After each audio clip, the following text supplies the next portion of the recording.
So, should you self-publish your first novel? Yes! Yes, you should! Next.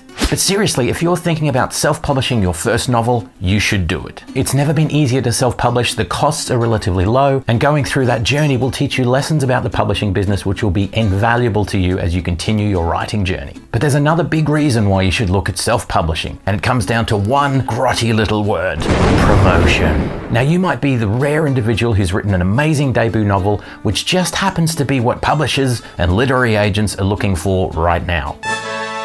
You might look to find yourself an agent, secure a big publishing deal, and begin the process of building your stellar writing career through the traditional publishing route. Frankly though, the numbers are against you. They're against all of us. Literary agents are extremely selective in what they take on, and the chances of landing a reputable agent and then landing a publishing deal are fairly small. If this is the path that you're determined to go down, however, there are a lot of sites on the internet, a lot of videos that can help you on your way. There are also a lot of pitfalls, a huge amount of competition, and limited control over your work and your career goals. But for some, this is still the right path to take, and I'd hate to dissuade anyone from following their dreams. So if that's you, go for it. The odds are though, even with an agent, and even if that agent finds you a publisher, they're likely to be a mid to small size company. And that presents a few problems. As excited as you might be to land a deal with a mid-tier publisher, you need to know that in a lot of cases, this means that the cost and the burden of preparing and promoting your book will still sit with you. Small to mid-sized publishers don't have the marketing budgets to promote their books heavily. They can't spend millions of dollars ensuring that your book is stocked in every bookstore under the sun, prominently displayed at eye level, and surrounded by life-size cutouts of your protagonist. If you're lucky, you'll get an entry in a trade magazine or two and some light social media promotion. But for the most part,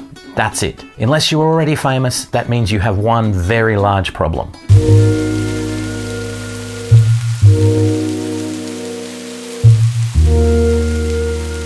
The tragedy of modern publishing is that sports stars, Hollywood icons, even B-grade celebrities have a fairly easy time of getting a book published compared to the rest of us. Why? Because they're already known by the general public. They already have a fan base ready to buy anything that they put out. So when they get a hastily scrawled biography ghost-written, people just yum it up, because those people are buying into the personality of the celebrity more than the book itself. Celebrities with a book are basically a slam dunk for publishers, and every dollar the publisher spends on promotion will likely come back threefold. But for an unknown author with no track record, no celebrity, and no ready-made audience, it's a different story. Why would a publisher spend thousands of dollars promoting your work when you're basically an unknown? But if your first book sells exceptionally well and they sign you for a second book, that might be a different story. Now that you have a fan base and something of a track record, you're a much safer bet to spend a little marketing money on. It's a heck of a lot easier to get a publishing deal if you're already well known. It's hard to get well known until you have a publishing deal.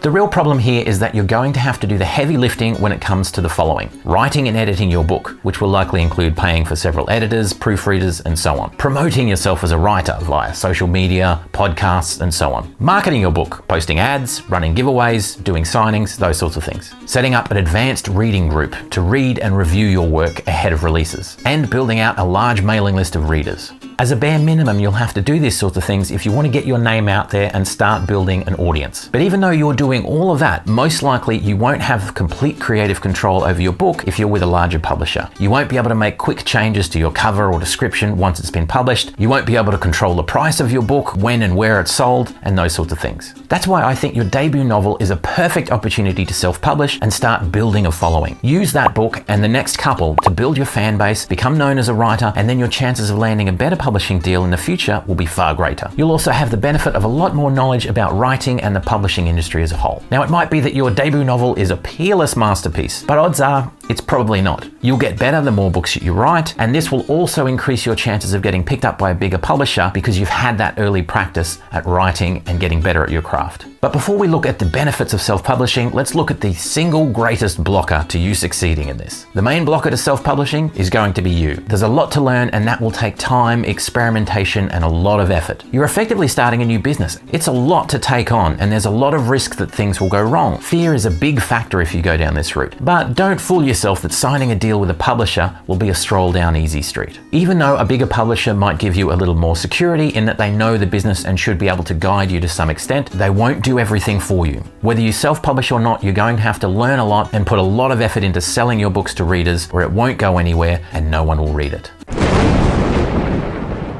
On to the benefits of self-publishing as a debut novelist.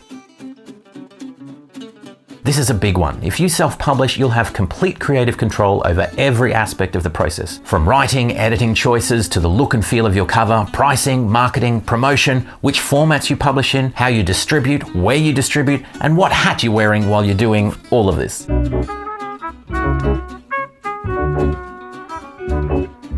This is a huge benefit for an indie author, but it's also a double-edged sword. The clearer you can be with the creative vision of your project up front, the better. This could save you from wasting a lot of time and potentially money on things that don't really add value to the project. Having said that, if this is your first book, now's the time to experiment and try a few different things. Failing won't matter anywhere near as much when you're starting off, and some trial and error will do you good, helping you formulate a solid strategy not only for future books, but your writing journey as a whole.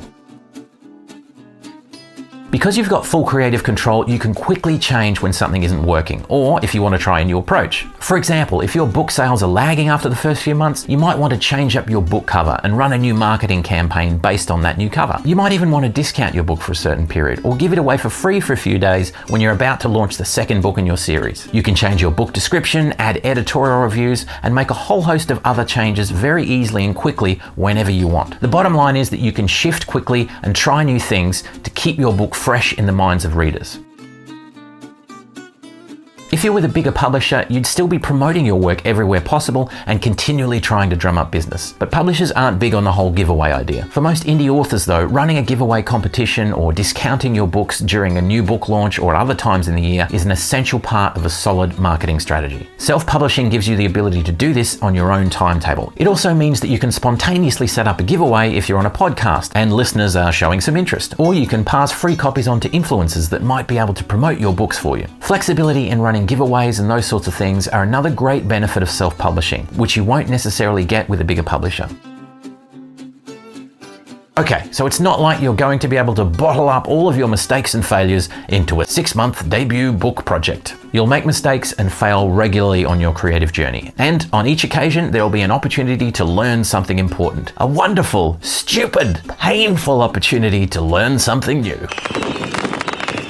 The benefit of self-publishing, however, is that you can quickly paper over a lot of those early blunders without doing any real harm to the overall success of your book and your career. For example, you might put out a book with a cover that just doesn't do anything for readers. The photo you've picked for your protagonist is just too lackluster and readers aren't responding well to the image, which is ultimately hurting sales. Depending on how many distribution points you have and whether your book is just digital or in print, you can resolve this in a matter of hours. Just build yourself a more compelling novel cover, upload it to wherever your book is distributed, and hey presto, you're done. Then you can start firing out messages on social media to generate a bit of excitement and interest for your brand new eyeball-bursting cover. If you're with a traditional publisher, however, the odds are you may not be able to get a choice in what the artwork even looks like on your cover, let alone being able to request a change if readers aren't responding to it. This ability to change quickly, try new things, and recover from failure fast is a key benefit to self-publishing. And this is where science can help us. If you permit me a quick diversion, the wonderful and infuriating thing about science is that it's never static. Scientists are always learning more, devising more precise experiments, and building better equipment and more expansive knowledge around every imaginable topic. That means that all we have at a given moment in time is the best possible view of our world and everything in it. Now, sometimes scientific ideas stay solid for a millennia. Others will change rapidly for decades as technologies advance and we get better at nailing down the answers to perplexing questions. This can be incredibly frustrating for those of us who would prefer the world to be black and white. But the same thing is true of an indie writer. If you're going to be successful, you need to get good at experimentation. Trying, failing, and learning. You'll need to regularly try new things to entice readers to your work. Some will yield fantastic results, others won't. Some will work for a time and then become less effective as time goes on. Adopting an attitude of continual experimentation and improvement is your best way to succeed as an indie writer. That, and a healthy dose of persistence and positivity. Another benefit of self-publishing is your ability to control the distribution of your books. You can choose when and where your books are sold, which formats you want them in, and even which countries you want to target the most with your work. But there are also other options open to you as an indie writer. You could look at crowdfunding campaigns, offering special bundles of your books with bespoke extras to bring in new fans and supplement your writing income. You could look to partner with a musician and offer music with your books. There are lots of options available which you wouldn't necessarily be able to take advantage of if you're with a traditional publisher. Now, as I mentioned earlier, all of this is a double double-edged sword. The biggest benefit of self-publishing is that you get complete creative control over just about every aspect of writing and publishing. But it also means that the success of each of those aspects rests solely with you. You're going to need to take charge of your writing career. You'll need to learn a lot about the industry, experiment repeatedly until you find the best way of publishing and promoting your work, then experiment again. Research new areas to explore and continually be learning and growing as a writer, a publisher, and a promoter. For a new writer though, there really is no greater experience than self-publishing to prepare you for your writing journey. In future videos, I'll be doing a more detailed dive on everything covered here, as well as looking more closely at the self-publishing industry and providing more of a step-by-step guide. For now though, I hope this has inspired you to get out there and self-publish. If it has, and you're willing to share, let me know down in the comments, and I'll offer what support and encouragement I can. As always, keep it real, keep it safe.